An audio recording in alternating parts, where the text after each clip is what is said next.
Последното истражување на Центарот за граѓански комуникации покажа дека голем дел од тендерите се делат на фаворизирани фирми и во нетранспарентни постапки. Дали може да не кажете во кои сектори е тоа најизразено? Дали онаму каде што има најмногу пари, како што е градежниот бизнис, фармацевскиот бизнис, или онаму каде што се присутни политичките и бизнис врските? За жал можам да констатирам дека нема област во која не постојат вакви наоди, во смисла не постои фаворизирање на одредени фирми и настојување низ некаква дискриминација да се склучат договори со фирма која за жал е однапред избрана, наместо тоа да биде низ некој транспарентен и недискриминаторски процес. Се разбира дека областите како што се градежништвото и фармацевската индустрија дека се поизложени на корупција, бидејќи станува збор за поголеми пари кои се вртат во овие договори, дека тоа ги мотивира, се разбира, двете страни да одат на пронаоѓање на различни начини и форми да се склучат тие договори за јавни набавки. Во 2018 година, според вашето истражување, се склучени 596 договори без објавување на јавен оглас или во пари тоа се 33 милиони евра. Каков е изговорот на државните институции за вакви договори во 4 очи и дали тоа не е индикатор за истражните органи да ги мониторираат и следат јавните набавки во случаи кога има сомневање за корупција? Морам да кажам дека не секој, да кажам, договор склучен, што велиме ние народски во 4 очи, но сепак тоа е законски овозможена постапка со преговарање без објавување на оглас и не мора да значи дека секој договор кој е склучен преку оваа постапка дека е инициран од некакви коруптивни мотиви. Она што загрижува и каде што можеби треба да се вклучат истражните органи, што многу зачестено се користи всушност причината крајна идност. Мора да кажам дека оваа постапка со преговарање без објавување на оглас во изминатите години знаела да се користи и многу повеќе. Но сепак факт е дека мора да се нотира дека во 2018 за 3 милиони евра се склучени повеќе договори преку оваа постапка и дека, да кажам, властите и на централно и на локално ниво мора да обрнат внимание и да видат дали можеби на овој начин не се прават или не се местат, да кажам, одредени договори. Кои се институциите кои имаат склучено најмногу вакви договори во 4 очи? Па тоа е Министерството за образование и наука, станува збор за откупот на оние учебници за Кембридж програмата.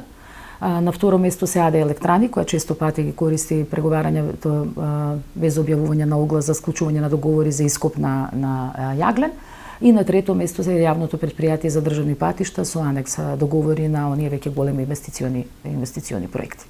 Дали со промена на власта забележувате и промена на фирмите?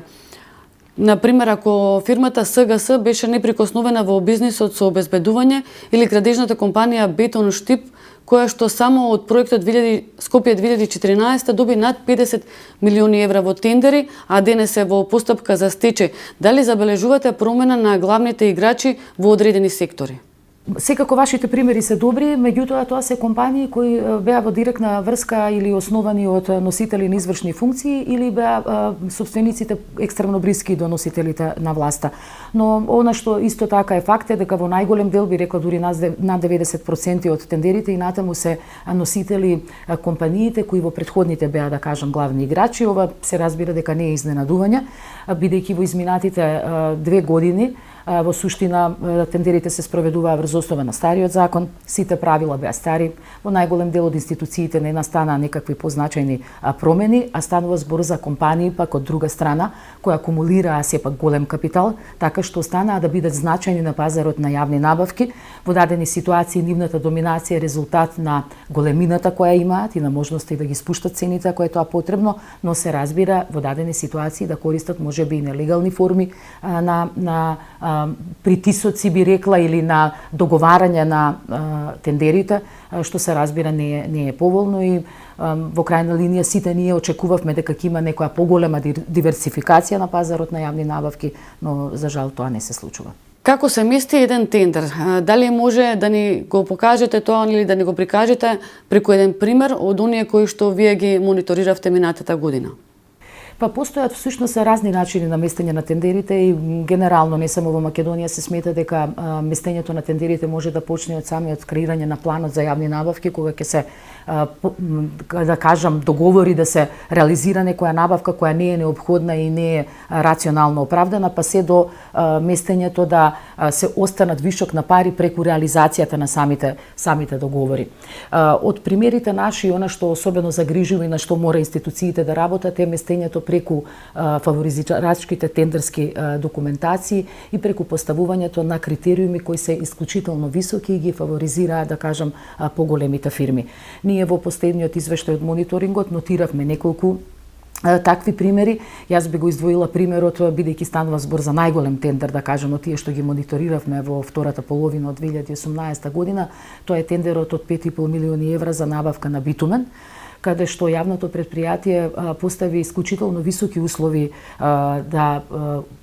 за да се квалификуваат фирмите кои може да достават понуди, што е сосема објективно, бидејќи во суштина тендерот свесно не беше поделен на ниво на подружници на јавното предпријатие, туку се одеше на цела една набавка. Значи не беше поделен, што е вообичаен начин, да кажам, на кој ова јавно предпријатие ги реализира другите набавки. Што значи дека веќе однапред, како да имаше желба да се склучи договорот со компанијата која и во претходните 3 години била носител на таа набавка. Се разбира дека на овој начин не само што, да кажам, се фаворизираат едни исти компании, туку се испраќа навистина една обесхрабрувачка порака до другите компании воопшто да не учествуваат на тендерите, бидејќи едните те исти ги добиваат, да кажам, договорите за јавни набавки, а во исто време институциите едни исти тендерски документации користат, кои се знае кој треба да ги реализира. Вакви истражувања, односно тендерите ги мониторирате од 2008 година. Дали имате некоја бројка или анализа за тоа колку пари при јавните набавки се одливаат на име корупција?